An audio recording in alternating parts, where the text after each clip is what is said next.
Good morning. My name is Lynn Evans, and I'm the Program Director for the Women's Leadership Initiative at the University of Delaware.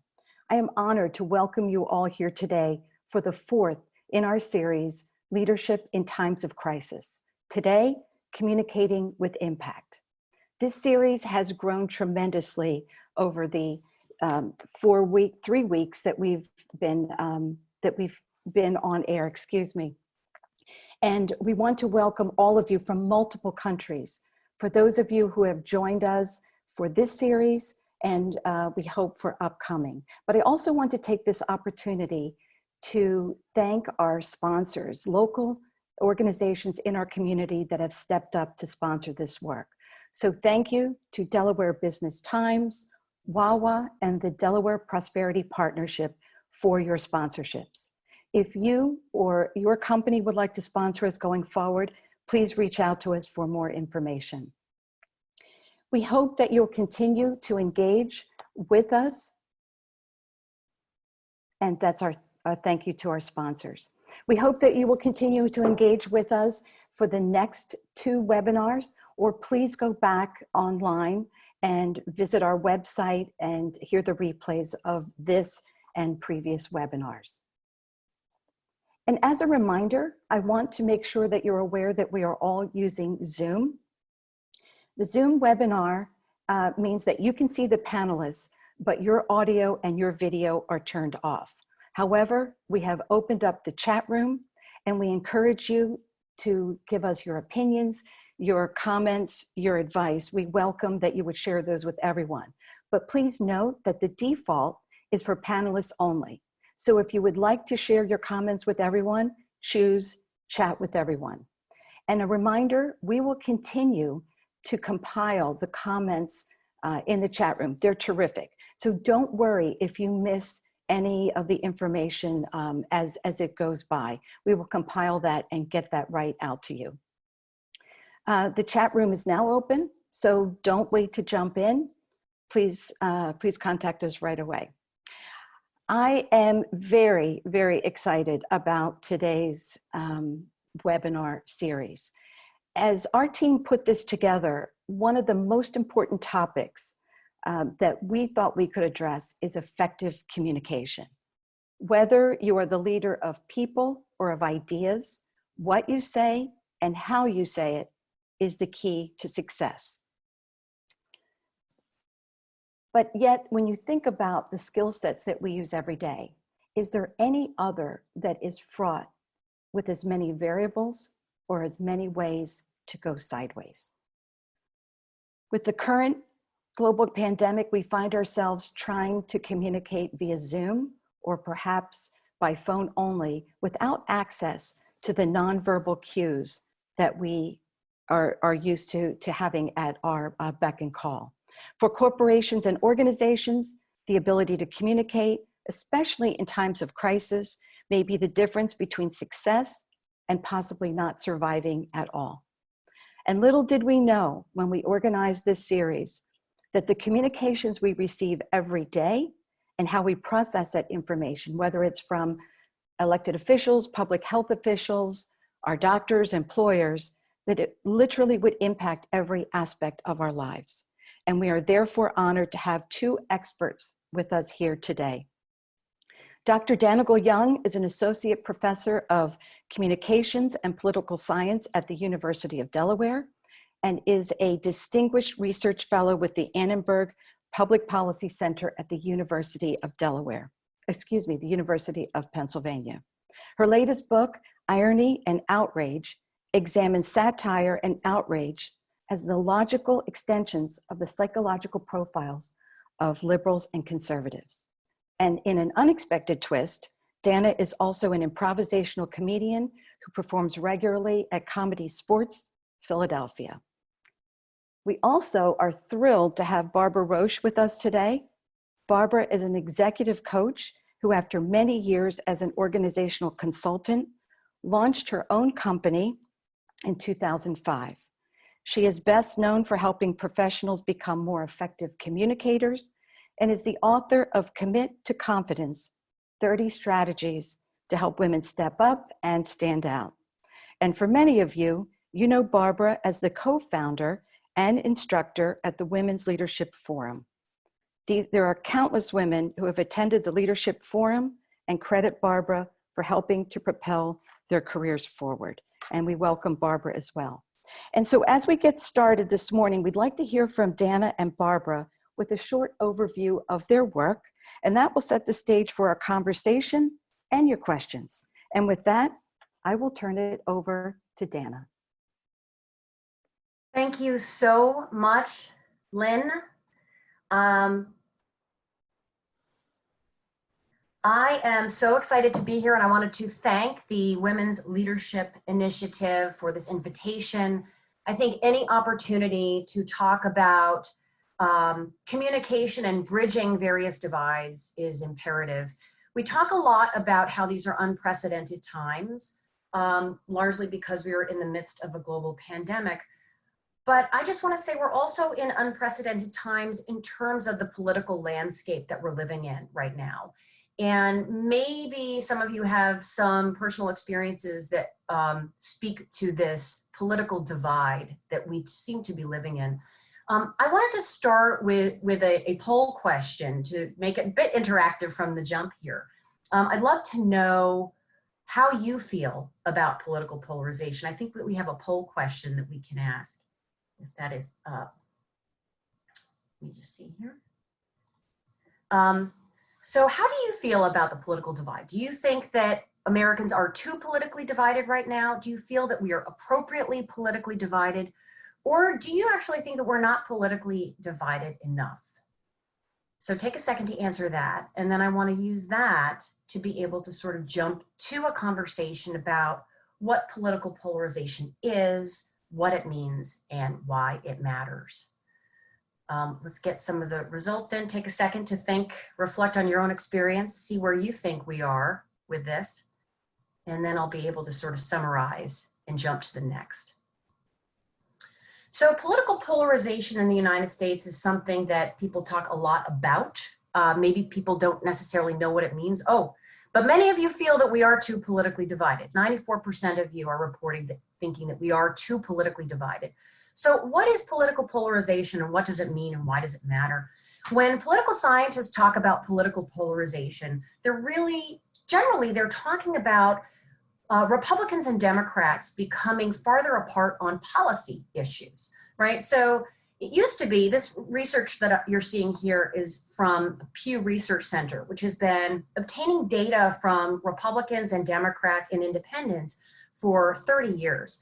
And really this shift that we've seen started in the 1990s, and we've seen that the median Democrat and the median Republican used to be a lot closer together, and they used to have a mix of issue positions, right? So you might have a Democrat who might be opposed to ownership of semi-automatic weapons, but they might also at the same time be pro-life. We have far fewer of those people today who have a mix of issue positions. And when we talk about polarization, we're talking about both at the elite and at sort of the mass level, right? So you have strong divides at the level of senators and congresspeople, especially at the national level and even at the state level. And you have citizens who themselves are internally more homogenous in terms of their own issue positions. There are far fewer people who have a mix of issue positions, okay? The reason that this is important is because this has had some fascinating consequences in terms of how we think about the other side. So there's political polarization on policy positions, which is one level of effect. There's another phenomenon which we call affective polarization. Now, affective is just a fancy word for emotion, right, for feelings. While political polarization on policies seems to be substantively important, what's also important is that that polarization has been accompanied by the left and the right increasingly hating one another. In fact, when you ask Republicans and Democrats, how do you rate your favorability of the opposing party and members of the opposing party? Over the past 30 years, those numbers have precipitously declined. What that means is that we have hostilities, we have the sense of in-group and out-group in ways that make it very difficult for democracy to function. One of the most interesting statistics on this front actually comes when you look at what groups people are most concerned about their children marrying, believe it or not, you know, it used to be that there were racial components to who are you afraid of your children marrying. Now, the number one group that people don't want their children marrying are members of the opposing political party. So we've gotten ourselves in quite a pickle. And the question is, how and why does that happen? I want to point to the work of a brilliant scholar from the University of Maryland, Liliana Mason, who tracked decades of data looking at how Democrats and Republicans aren't just different on policy positions, aren't just increasingly hostile to each other, but why that is socially. And what she's done is she's tracked the fact that the two political parties have become more separate culturally, racially, geographically, socially. So we tend to spend less time with people who are of our opposing political party. We tend to see them as fundamentally different from us. We consume different media content. There are specialized media outlets, obviously Fox and MSNBC, but also different entertainment programming that appeals to the left versus the right. Now, a lot of that has to do with the economics of media, which is a whole other presentation, or you could just read my book. There's a pitch. But the question is, how is it that this has become so entrenched in our society, and what do we do about it? So when I was writing my book, Irony and Outrage, what I was really trying to do was I was trying to understand why it is that it seemed that there were so few instances of political satire from conservatives. That's the darn question that got me down this rabbit hole. And so for years, I was studying the psychology of liberals and conservatives. There is a vast literature from actually stemming from the 1950s forward, but work in neuroscience and physiological work, showing that liberals and conservatives react to their worlds differently. What's important about how I approach this, though, is that these differences, which I'll talk to you about, are real, but differences do not have to signal divide, right? So as much as there are concrete differences, what I've come to recognize is that these differences are essential for a functioning society and for a functioning democracy, especially under conditions that we're in right now. We need people with both orientations to the world. What are these orientations to the world? Well, on the side of conservatives, you have individuals whose physiological predispositions make them more likely to monitor their environments for threats. They are what we call high in need for closure, which means they're less tolerant of uncertain or ambiguous situations. They are motivated by efficiency, by survival, right? These are people who are necessary to have around you under conditions of threat and uncertainty, because they are really well suited to those kinds of tasks, and they make very reliable decisions repeatedly under those conditions of threat. They tend to make decisions guided by, what we call heuristics or shortcuts and emotions, rather than exhaustively searching the information environment for more data to then inform the decision. Because if you're searching the environment for more data to come to a decision, you're not going to be maximizing efficiency and maximizing survival. On the other hand, you have liberals. Just one caveat. When I'm talking about the psychology of the left and the right, I'm talking exclusively about social and cultural ideology, meaning people who are liberal and conservative on matters related to race, gender, sexuality, okay? Anything related to fiscal ideology and economic policy tends not to map onto these same dimensions, okay? I think that's an important caveat. So what are liberals like? Liberals are less likely to be monitoring for threat. That means they're more tolerant of ambiguous and uncertain situations. They are higher in what we call need for cognition, which means that they're more likely to think for the sake of thinking and to look for more and more information to inform a decision, which might sound great, unless you are under conditions of threat and you need someone to make a split-second decision immediately, reliably. So now liberals tend to be motivated by sort of experimentation, rumination, right? Because if you're not as cognizant of threats, you can take all the time you want to explore the world. So this has been important to me to understand that these differences which they are malleable It's not deterministic. There are liberals who are a little like that and conservatives who are a little like this, but that these overall tendencies are real and they speak to the gifts that each side has as they engage with the world. So rather than thinking of these as these distinct sort of divides, one way of approaching the world is right, the other way of approaching the world is wrong. What I have come to is the sense that it's important not only to understand the other side, to understand the audience, but to listen to and respect the other side and respect the audience. And that is the only way that we're going to be able to work together to solve global crises like the one we're in right now. So what does that mean? What does that mean in terms of how we bridge those divides? It means recognizing these differences as necessary and functional and beneficial. It means honoring the traits that someone from the other side might have that you yourself lack, and recognizing the circumstances under which those gifts are necessary and how you might need an individual with those gifts. It means thinking about situations and contexts in which each one thrives, right? Think about what it means right now to be in the context of a situation that requires free-thinking people coming up with newfangled solutions and experimenting with new ideas. That's liberal. Also think about someone who perhaps is so hardwired to deal with things efficiently that they can make split-second decisions urgently. Those would be conservative. We need both of these in this moment.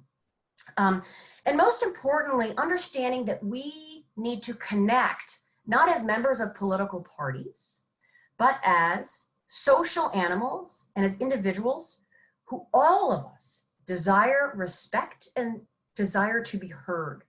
So there's a wonderful book that I always give a shout out to. Jonathan Haidt, who wrote The Happiness Hypothesis, which you may have heard of, also wrote a book called The Righteous Mind about the different values and traits that accompany liberalism and conservatism.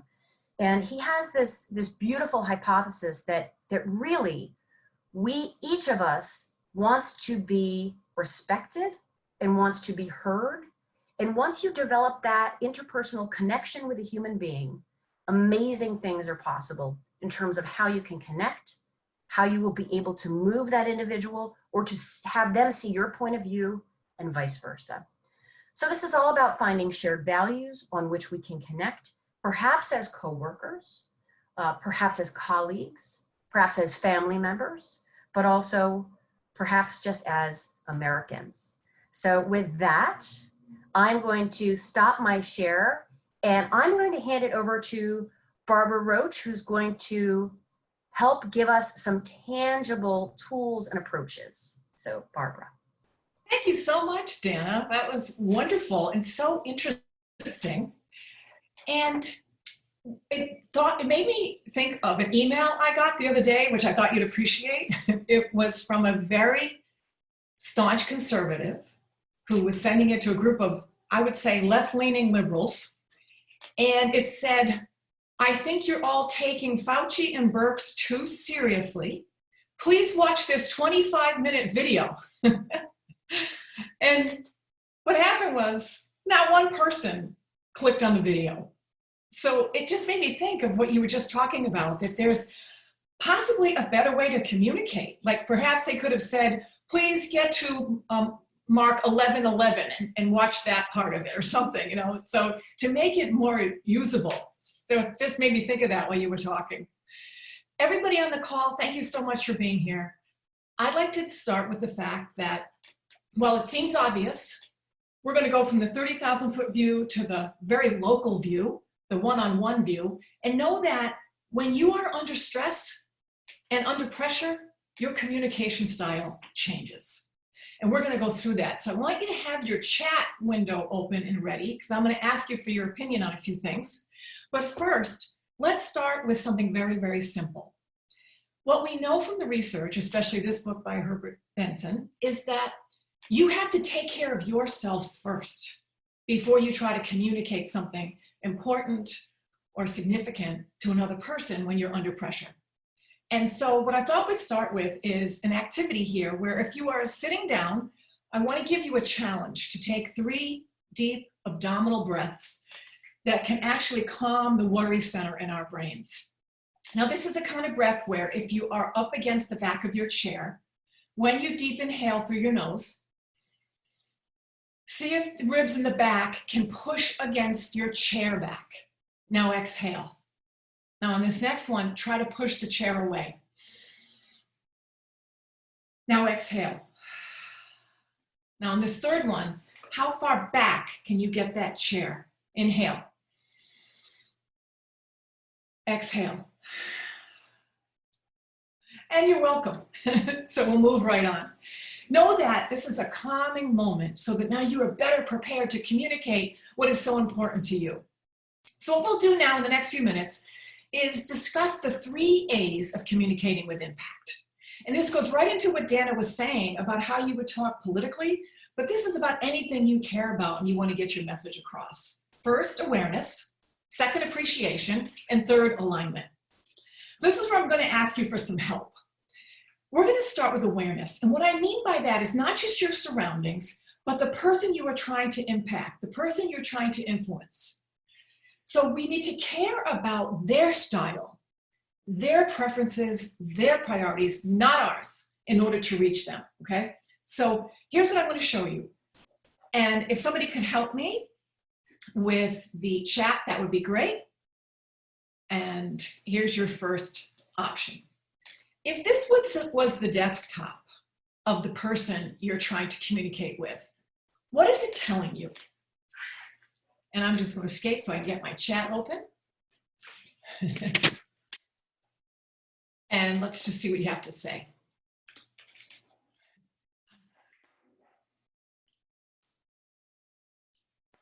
Great. Yes, exactly. Awesome. Okay, I'm going to go back to the screen share. Yes, exactly. So what this means, yeah, bare bones, very organized, nice. They have not, yeah, they're more standard. They look at the horizon. I love this. This is great. So what would that mean for you to communicate with them? Yeah, they don't have enough to do. Yeah, not cluttered is right. What if this were just filled with icons and files and folders and images? What would that say? Yeah, old school. Exactly. So what you want to try to do is think, okay, what does this person care about? What do they prioritize? And see if you can adjust. Yeah, and exactly, the opposite would, they would be too rushed or scattered. Absolutely right. So the first thing we do, as Dana just said with heuristics, is we can sometimes make a snap judgment about the person instead of trying to, are you ready? Appreciate. Oh, I love all these comments. Thank you for that. So now what can you do to appreciate that style that might be different from yours? And there's a way in which you can accommodate that style and be more influential. Okay, so the #1 place to go when you're trying to appreciate, but you don't necessarily value the opposite style of yours, is to go to gratitude. Now, if you can go to gratitude about that other person, even better. So for example, one client said to me, well, it drives me crazy that they always disagree, but I have to say, they always have a suggestion. Okay, be grateful for the fact that they're not just putting a problem out there, but they're trying to help. So you get to this place where your brain kicks into a new, calm, centered state. So if you add the 3 deep breaths to appreciation and full awareness of what that person needs, you are now more able to communicate effectively. Okay, so the next thing we have to care about is alignment. How can you be in alignment? So we're going to do it both for internally and externally. So here's just my image of your words, they're all in alignment, but your body language is sending a different message. So if you are, and I'm sorry, I meant to get a clicker pen to click as a one way to show you where your body language might be sending a separate message. If they are in alignment, the receiver understands your words. If your body language is giving a different message, the brain gets confused and the brain says no. So we need this words, music, and dance to be fully in alignment in order for us to hear what you're trying to say. Okay, so now if people would, my team, help me launch the poll, thank you so much. I'd like to ask you, what do you value most when someone is trying to influence you? Is it facts, passion, relevance, brevity, or expertise? I'm going to give you a few seconds. If everybody could participate, that would be great. Oh, good. Some people are using chat. That's fine. In 5, 4, 3, 2, 1. If you could close the poll, team, and let's see the results. Oh my goodness. Okay. So we have 36% of you say you value facts. Excellent. Small percent passion, 26% relevance, 2% brevity. Wow, that's good. And 26 expertise. Now, could you imagine, I'm just looking at the chat, so those are in consistence with the poll. Thank you, you can close the poll. Imagine if all of those were there. Imagine if the person was concise, had excellent facts, was an expert on their topic, had some passion around it, and it was relevant to you. That would be amazing, wouldn't it? So sometimes it's easy to control ourselves, but others we can't. That's absolutely true. But what we're trying to do here is understand, how do you flex your style to get your message across? Instead of it my way, my need, my agenda, it's how do I convince you by using your style? Excellent. Okay, so to wrap us up here so we can get to some good discussion and Q&A, famous author Anne Morrow Lindbergh said, good communication is just as stimulating as black coffee and just as hard to sleep after. So before I exit out of this, tell me in the chat, do you agree? Can you think of a time when you were completely stimulated by the discussion and didn't want it to end? Time flew by. Yes, thank Damaray. Maria, nice, of course. You see, isn't that amazing? It's so stimulating. And what was happening is there was this ease of communication. You were relaxed, you could listen as much as you could speak. And that's what Dana was trying to get at with her different styles, that if we could just blend it together, we might actually listen to each other more. Okay, so I'm going to exit out of that, team, and stop sharing my slides and get us to discussion. Barbara, that was great. Dana, thank you. And Dan, there you are. That was terrific. This is the kind of stimulating conversation that is awesome. And what I love is what you've both done is you've taken the macro view and then the micro view. Not that terribly different, except for the fact that, Dana, you're talking about organizations, talking about political parties, but it's much of the same concept. And to start off the questioning, I wanted to take it back to that macro view, Dana, and think, historically, have we ever been at this level of contention or maybe inability to communicate? And I will tell you from reading your book, which I have right here, I was surprised, I don't know why, at the need for diversity of thought in the political process, that we have to have that. But because it seems that we are so segmented or polarized, I wondered if you'd comment on, one, is this the worst it's been historically? But how do we individually, whatever side of the aisle we're on, help bring that together and use Barbara's examples of understanding that other side or having gratitude for it?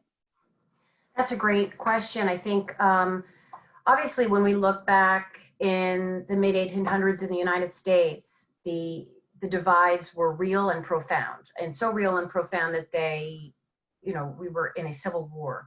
I have many colleagues who are studying similarities in public opinion and social divides right now compared to what we were at during the Civil War. The question right now comes down to, can we protect the sanctity of our institutions, and can we continue to trust in our institutions when we are as politically divided as we are? And that's going to really sort of seal our fate. Once institutions are not respected simply because a member of the opposing party is in control of a particular house or a particular institution, and then you decide that that institution is no longer legitimate, then things do fall apart. And that's where, we were at, decades, centuries ago. But I don't think that we're there yet. in terms of what we can do as individuals to sort of move us forward. Several things. I am a media scholar, so I do tend to overemphasize the role played by media in these situations, in these problems. Recognize as a consumer of and user of social media and fragmented media through cable and Netflix, etc., understand and recognize that your emotions are capital, right? That your emotions are what are going to gain attention and eyeballs that are then going to be bought and sold. So every time we get upset about something, we react to something on Facebook. And I saw a comment asking about the role of technology in social media. Every time we get upset or angry, or we feel excited because our side has won a point, and we share that information on Facebook, or we like it, or we react to it, those metrics are bought and sold and used to sell targeted advertising. So I always say they're trafficking in our emotions, Yeah. trafficking in our outrage. And so keeping ourselves in check and using literally everything that Barbara talked about to try to get ourselves to not react, but to respond is the key to break that dysfunctional spiral. And so, Dana, thanks. That's a great point. And if I take that then down to the micro level, Barbara, you know, and I think very tactically about what we all face in our workplace or families or, you know, community volunteering, right? What do you suggest we do to hear the other side when you feel that they're not, and you feel that they're not hearing you, and there's this divide? What do you suggest we do one-on-one or with a team to move the conversation forward and to get to the ultimate agenda or goal of that group? Well, I wonder if there are many, many people on this webinar who have sage advice on this one from what I have learned people are calling quarantine quarrels. So wonder how many have had quarantine quarrels in the past 6 weeks at home? Yes. And what I find is, maybe you all have found this too, is we can go from 0 to 60 much faster. And now add the pressure of COVID, pressure of this being a presidential election year, we're going from 0 to 60 way too fast. So as I've learned, now this is great, everybody's saying, yep, they've had them. So what I have thought of in more tangible terms is, if you feel yourself being hijacked emotionally, in terms of anxiety, you have to have a coping mechanism, because otherwise it will literally hijack the entire conversation. And then what we're learning and what Dan is trying to say is it hijacks the relationship. So one client said to me the other day, I didn't know that if I was going to be on the layoff list or not. And my boss was giving me this, you should do this and you should do that. And I got so upset. I said to him, excuse me. And I walked 3 blocks around the office and came back and said, now I'm ready to talk again. And I thought, wow, the talk about putting your own mask on first. This person knew they were about to go and be hijacked, and they didn't want to do it with their boss. And the boss said to them after, about, through email, thank you for doing that. Thank you for owning that you were about to make the conversation go sideways. Yeah. And then I'll be more aware of my partner. So you have to have your own coping mechanism. And that was actually, Barbara, one of my follow-up questions, because I love the deep breathing, feeling your ribs, like the physicality of calming down. Yeah. Which I wasn't when I started this webinar and couldn't see myself. And I thought, well, I don't know if that's a good thing or a bad thing, but it certainly, you get thrown for a loop with a certain situation. But so what do you do when you are in, and you just mentioned one, but what's your advice when you are in those situations and you know that it's going to go sideways and you cannot sit down, you cannot take your 3 breaths and think happy thoughts? What can you do in the moment to make sure that the conversation is on track? And this would probably be, Dana and I can both answer this one, because I'm sure there's probably things in her book on this. first of all, is what's at stake. So if there's not a lot at stake for you, then calm the hell down. But usually what happens is when there's high stakes, opinions vary and emotions are running at a higher level, then you have to turn to some sort of, instead of the tennis match, you have to turn to inquiry. And this is right out of appreciative inquiry. And it is about saying things something like, okay, help me understand why we can't seem to get to an agreement. Help me understand what you need to hear from me in order for us to get to a better place. So you have to get to a whole different approach instead of just the might against might. And this is from a book also, Dana, that maybe you've read, called The Aikido Way. Literally martial arts, saying instead of meeting force with force, you have to give way to force. And all of a sudden, the other person has lost their footing too, and the aggression can de-escalate. What about you, Dana? Great. So there's, from the political science literature, there's similar ideas that are being expressed in different ways. There's a wonderful book that I highly recommend called Taming Intuition by Vin Arsenault and Vander Whalen. Vin is a friend of mine. He's at Temple. This book is outstanding. It got a ton of awards.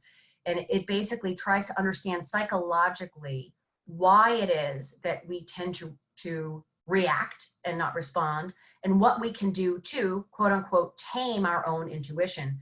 And one of the things that I have drawn from his work, and the way that I talk about it, is, you know, in political science research, there's a lot of concerns about misinformation and disinformation and political divides and what's called motivated reasoning, where you're not actually trying to understand what's true. You're motivated to prove yourself right.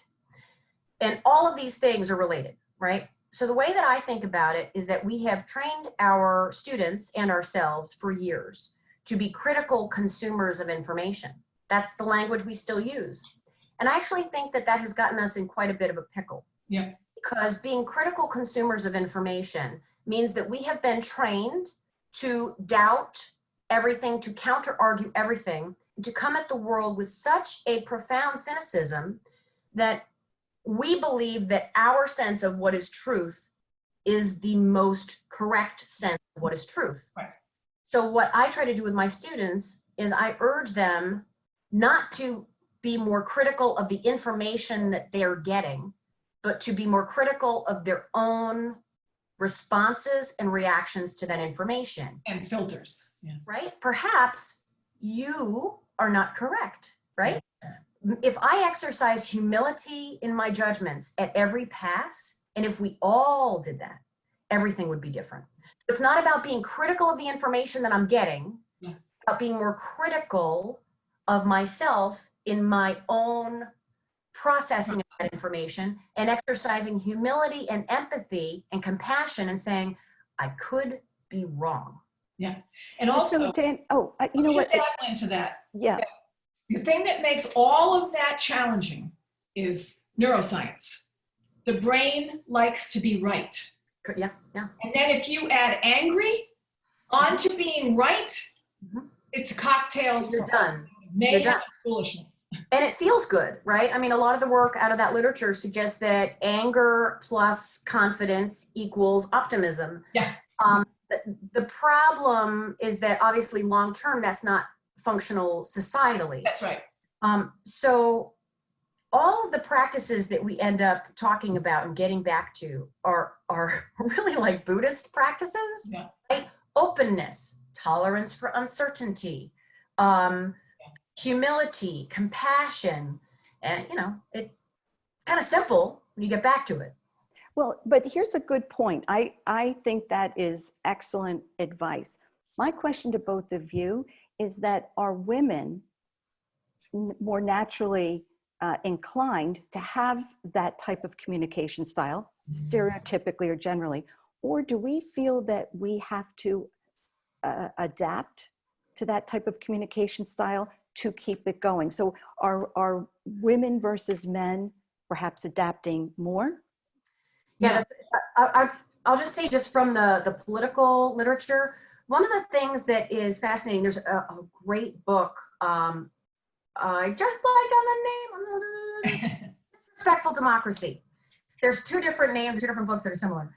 Emily Sidner wrote this wonderful book where she looks at a trait called conflict orientation and how people's orientation to conflict relates to how much news they are interested in consuming and how much they're interested in participating politically.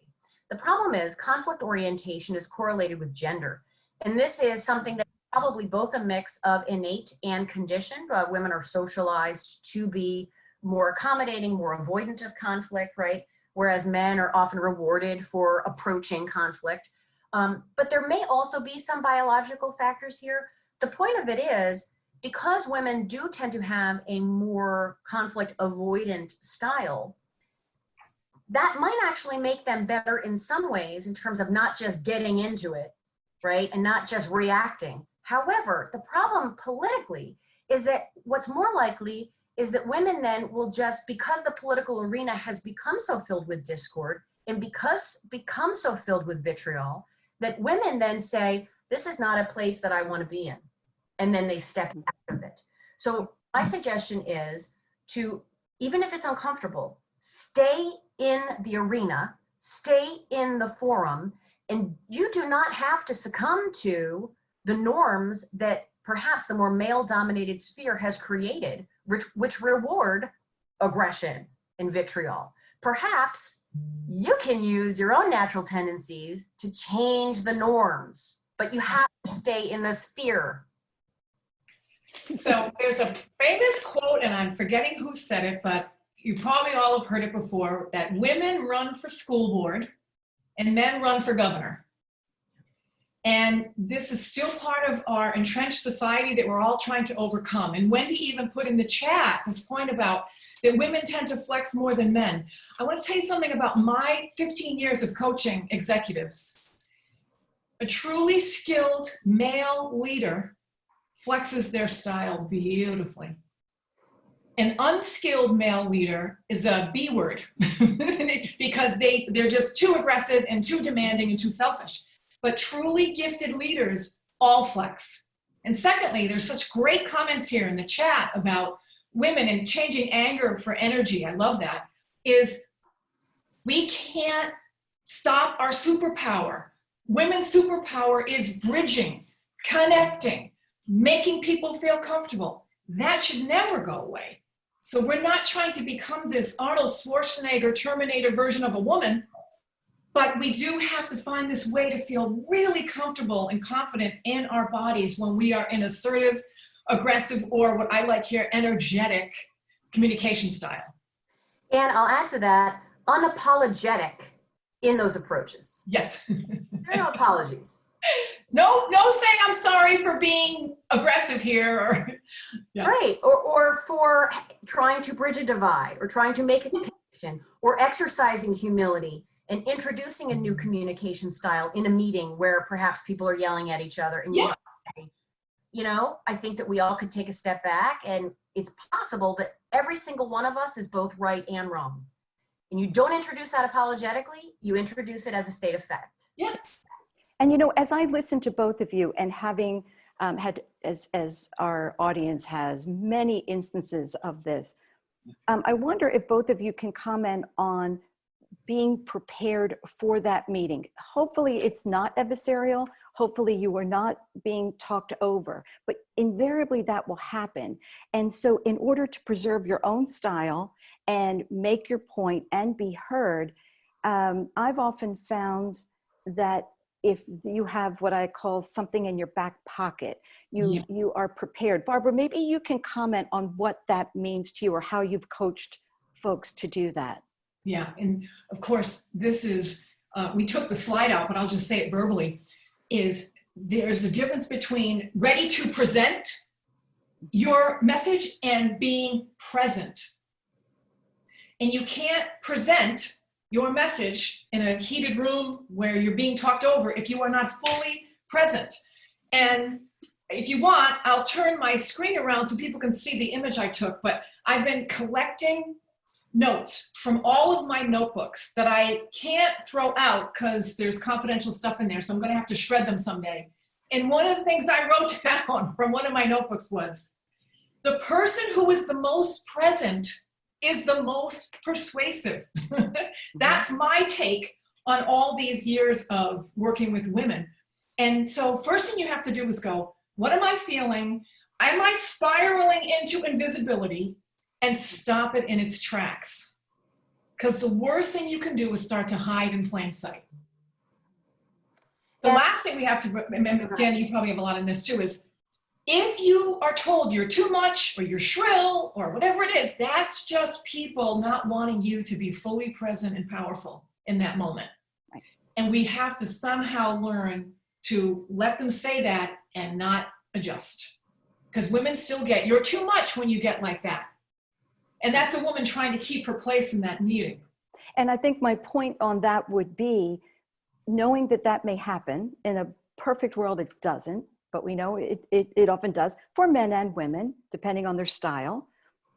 You know, thinking about the comments that you would have to deflect that type of comment, to not be defensive. I think that would be the worst place that you can go, is to be defensive. So, you know, having those tactics, sort of, you know, your list of comebacks. I know, Dana, that might be, you know, from your experience as an improv comedian, which again, a wonderful part of your writing as well. But, you know, that takes me to a point that you made in your book, that another that I found so profound for something so simple. And you said, in comedy, know your audience.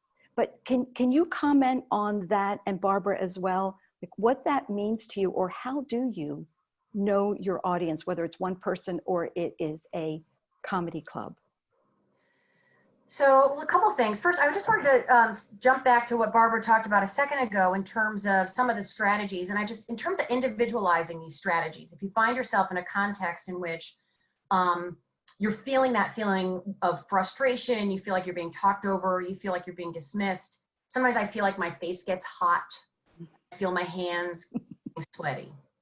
There's two different approaches, and I don't even know if I rationally think about which one I'm going to use. One is making a joke. Okay, so that's not for everyone. That's a very Dana thing to do. Ask my fellow faculty members. I'm the first to make a joke in a faculty meeting, and immediately everyone is just like, okay, shake it out, you know.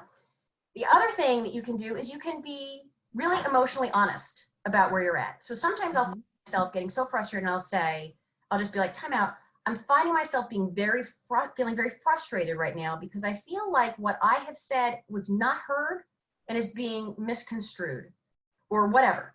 Just emotionally honest, confident, unapologetic. You're not apologizing. You're not saying I'm sorry. You're not reacting emotionally. You're identifying your emotion. You're saying what it is so that everyone understands. And it feels better to just be like, I'm finding myself feeling very frustrated right now because I don't feel like I'm being heard. And all of a sudden, I don't feel as hot. My hands aren't as sweaty, and I kind of move forward. So this is like a personal anecdote. That's great. In terms of the audience piece, understanding your audience, humor, just like any kind of messaging, but humor in particular doesn't work if you do not understand your audience. And so this is where you do have to really tap into your intuition and read the room. Look, we're not going to be able to do a focus group, you know, study and do a survey of everyone coming into the room that we're going to be speaking to. We can't do that. You read the room, you get the vibe of the energy from the room. Are they laid back? Are they playful? Are they kind of joking around? Do they know one another? That is key. I'll tell you what, I've done a lot of shows for audiences where the people in the room don't actually know each other. So sometimes like a corporate event where it's new interns who just met, and they're all vying for status and they don't know each other. It's the worst room to perform to, because you know why? Because no one wants to laugh because it's seen as like weakness or something. So they're all looking at each other. They're not relaxed enough to laugh. So you got to kind of get the vibe. And once you get that vibe, you roll with that vibe, and that then shapes just not necessarily the content that you're delivering, but the form in which it's delivered. Barbara, and how do you feel about that in terms of your coaching, whether, and I'm thinking more of a leader of a team or multiple teams. So to Dana's point, you know, they probably have a personality of their own. So how an individual stepping up, how do you get to know your audience? What I was saying with my 3 A's is, and I didn't add this point, which I will now, is the reason we don't do it is because, everybody, you can all type it into the chat, we don't do it because it takes time. It takes energy. It takes effort. And so we don't do it. But if you truly want to be persuasive, and let's say one of my clients is going to ask if she can stay remote. This is a big ask because they're all going to come back. They've all been told they will come back, and she doesn't want to. So what is she going to have to do to get her needs met? Well, she's going to have to do a little work. So what I say about knowing your audience is, what does her boss care about? Well, what we came up with was, he cares about accuracy and timeliness. This is his thing. And the other thing, just for you know, this is a Peter Drucker question that I always use. I asked her, is your boss a listener or a reader? What that means is, will they be fine with you just starting the conversation in the one-on-one, or do they need something ahead of time, like an email that sets it all up, right? So do what they need. This all takes time and effort. So we decided he's a reader. So she's going to set this email that sets the context and the ask for their one-on-one. And so she's doing all this extra effort. And she said to me, I would have not done one of these things. I didn't know to do this. So now, while the answer still may be no because of some organizational policy, I guarantee you this boss, who she says she really likes, is going to try to go to bat for her if she does it this way. So you have to be aware, and then you have to appreciate it. You have to appreciate their style that's not yours in some way. And then finally, what's your alignment then? And hers is going to be an email beforehand. And then she's going to say how she can deliver on accuracy and timeliness. She's going to show them how she can do it. Now that she's got a chance. So if being prepared is something that, or not being prepared is an issue for people before they go into a conversation, what are, and again, I'm getting very tactical here, but I'm so interested in your advice, but what are the other, say, 2 or 3 mistakes that people make that might be easily corrected before they go into a meeting or a year-end review?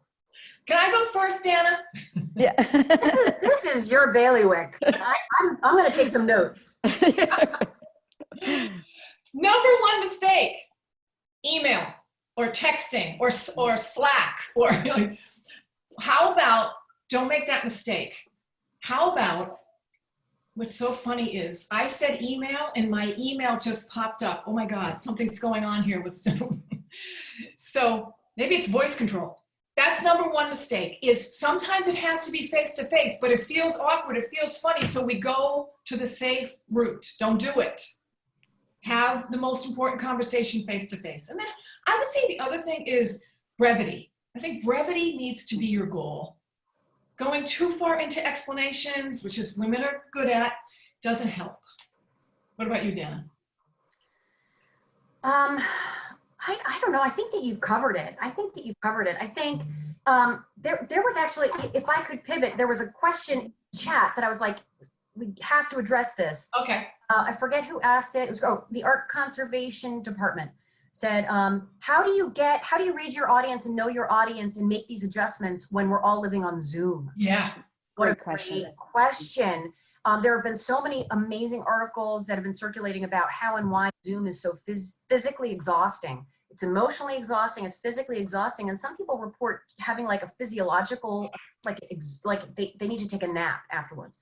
And I think part of it is because we're not able to get the full body experience of the cues of, just the little ticks that indicate where someone is at. Everyone is overperforming so that everyone is performing, period, in a way that is heightened compared to what you would do face to face. What I have found, and I am on Zoom a lot, I'm sure many of us are these days, starting a meeting with a little check-in about just every single person. Okay, so where are you? Oh, what are you drinking today? Oh, I'm having my coffee with soy milk. Oh, good, okay. great. Anything new on the home front? Just a little check-in to get everyone anchored so that now, even though we're all in these disconnected spaces, now we have created a shared space. Now, all of a sudden, we feel like we're in a shared space. And all of a sudden, it feels a little bit more organic. That's not from data, not from empirics. That's just from my personal experience. But anyway. Yeah, and that has come up quite a bit because, as I referenced in the intro, we're two-dimensional. We just don't have those cues, and it's a very difficult, conversations are difficult anyway, but to not be able to see someone's body language that you referred to, Barbara, I would assume that we have to have more alignment when we're two-dimensional rather than even in person where you can't course correct as you go along. So Dana, there's this one question that came up, and this is a real pivot, but I know we're getting short on time. I love this question that came in. We talk about diversity and diversity of thought, making for better organizations. We now have more women in leadership positions politically, and we find ourselves in a place that is more contentious. Is there a correlation there of more women that we would think, based on both of your comments, bring to the table, and we know they do, humility and bridging? Do you have a comment on that? I have a very provocative comment. I don't know if that's what you want. But, well, that's up to you. Dana, this is... There are certain sectors of society that feel threatened by the increased presence of women, or the increased presence of people of color, or the increased presence of folks from the LGBTQ community, where the integration of the communication styles and norms that are most natural for people from those groups then become slightly popularized in these public spaces. That in and of itself becomes sort of threatening to the status quo, to the existing social order. And that is at least partially responsible for that backlash. That when you look at some of the data coming out over the last 4 years, a lot of feelings of sort of aggression and alienation and powerlessness are from a sense of perception of displacement. I hope I'm saying a lot without saying a lot. Doing a beautiful job of it, I might add. Wonderful. That improv is really coming in handy. Okay. That's great. But that's what we are looking for. That's kind of input. And I'm looking at the time, which I hate to say that looking at the clock on the wall. But Barbara, just as we close, any parting thoughts are one big idea, the one thing that you want to leave our audience with? And Dana, I'll ask you the same. Maybe we can just go a minute longer if our audience stays with us. Yeah. It's one thing to know all these tricks and tips. It's another thing to do them. So we have to close the knowing-doing gap. And I say start small. Practice with a friend, practice with a sibling, I don't know, but you have to start to practice some of these techniques. So that when you get to the high stakes conversation that you really want to go well, you practice them all. You stay emotionally regulated. That's your job. It's your job to be hydrated, nourished, rested. It's not their job. So that's what I'm gonna say, practice, practice, practice. Close your knowing doing gap and use the techniques to stay present and assertive and confident. Wonderful. Dana, could I ask you for a moment as well, just parting thoughts for us? Yes, so if you find yourself frustrated by the sort of political or cultural divisiveness that we're experiencing in the world, my suggestion is simply to remember that many of those things are out of your control, except for your own behaviors, your own thought processes, and a lot of this comes back to all of the sort of physicalities and these practices that Barbara's talking about, anchoring yourself in your physical body, thinking about your breath, finding ways to respond rather than react, finding ways to reach out to the other side, and exercising humility above all else. Wonderful. Terrific advice. I cannot thank you both enough. What a great hour it's been to spend here with you, for your wisdom and your advice and your sense of humor. And thank you to everyone who joined us. This is a community that has formed around the webinar series, and we are so grateful to be part of it with you. And if you'd like to engage with us more, please follow us on social media, reach out to us by email. We'd love to hear your ideas so that we can keep the conversation going. And with that, I will wish you all a good day, and I hope to see you back here in 2 weeks. Thank you, everyone.